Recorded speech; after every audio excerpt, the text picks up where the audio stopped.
I'm ready to go whenever you are. Okay. Yeah, we're regular German Army Infantry, 1944. Our division, which is the 272nd Infantry Division, was in Normandy. It was in southern France on the day of the invasion, and it was transferred up, and it arrived outside of the city of Caen in July of 1944. It was fighting the British Army at that point.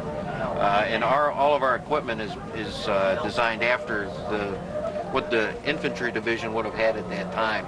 None of basic infantry gear is on this bunk right here. Everything that an infantryman would have carried into battle: gas mask can, entrenching tool, a little extra ammo, his belt with the harness, a poncho, bread bag, mess tin, his canteen. This was a butter dish that they used to carry whatever sort of fat or butter in, and then their helmet. And that's everything that's it. That's what they would take into combat. If you had a knapsack, if you had a winter coat, that would be left at the company level, behind the line. They carried this entire set with them everywhere they went. That was it. That's where, when they were packing up ready to move, they put that on. How much do you think all that weighs? Just a guess. About 40 pounds. Wow. 30 that pounds. Doesn't even include what it takes then to you carry got your it. rifle. Yeah. Then you had, of course, your rifle, and then everyone would carry extra ammo for the machine gun. Okay. Belts of ammo for the machine gun. The infantry squad in 1944 had maybe 8 or 9 guys in the squad, an NCO, 2 machine gunners, and then 5 or 6 infantrymen, which would carry the K98 rifle. And the machine gun was the main weapon, which we have sitting outside. I'll show you in just a second. Okay. The squad was built around the infantry machine gun, the MG34 or the 42, which was ever issued to that squad. And the job of the infantryman was to protect the machine gunner. The machine gunner would get everything at a distance, firing like crazy, and then extra ammo belts would be getting fed up by a 3rd infantryman that would be assisting the gunner, 2 gunners, and all the 4 or 5 infantrymen with their rifles would be picking off whatever guys were getting close enough to see the gun. It might have been infiltrating through or getting past the range of where the gun was. The gun just basically kept everybody down low. The rifles are out here. Ready? Got the K98 rifle, which the infantryman had, 5 shots, bolt action. And a clip like this was just placed right there, and then the bullets were put in the gun, closed, and then it was ready to fire. Had 5 shots. What were they accurate up to? 1,000 meters. Okay. Very accurate gun. Every Of course you'd say meters. Could you break that down for... meters, it's about a little under 3,000 yards. Okay, that's pretty far. Yeah, they were very accurate. Unbelievably accurate. Okay. That's why they used them for so long, 100 years. They kept using that same rifle. Over here, the MG34.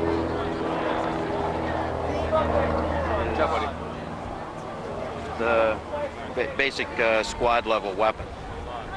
Every squad, like I say, had the MG34 or the 42, and the squad was built around protecting that gun and the gunners. How big was the squad?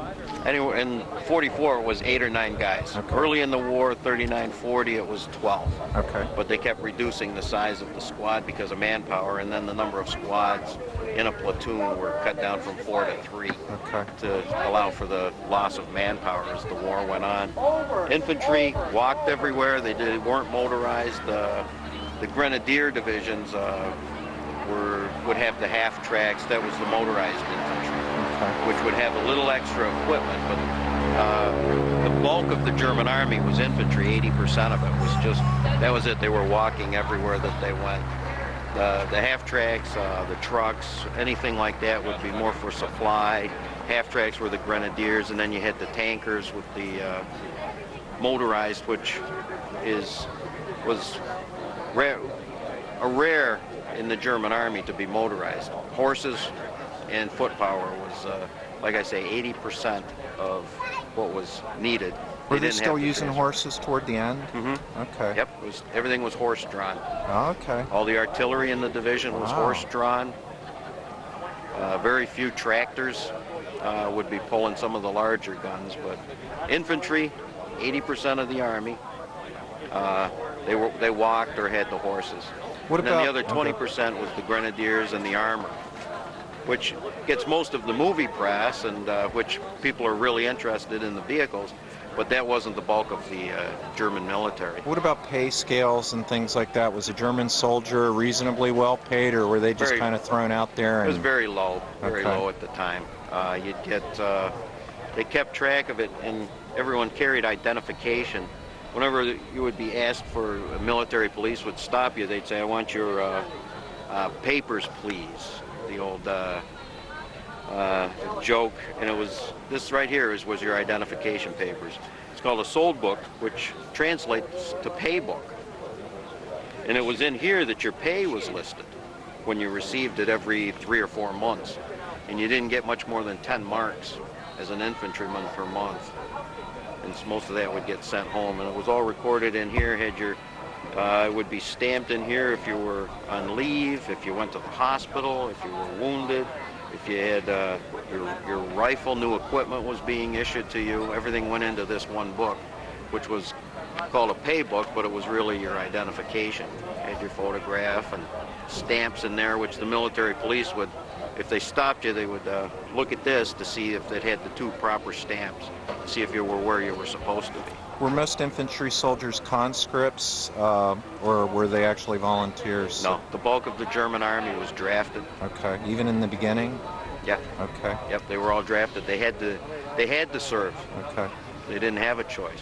You had to do the labor service, which was a 6-month stint as a 17, 18-year-old, and then you had to serve at least 1 year. So it wasn't in the even military. really a draft, it was like the Israeli army uses, Yep. you serve your certain amount of time Exactly. period. I mean, they Yeah, you just were did it. expected to do it. You didn't Okay. have a choice. Okay. And then once you'd done your service, the older guys, when the war was going on, if you weren't expected to do military service when you were like 25, 26, it was already past your time. But then in 41, 42, 43, after the losses in Russia, they started drafting.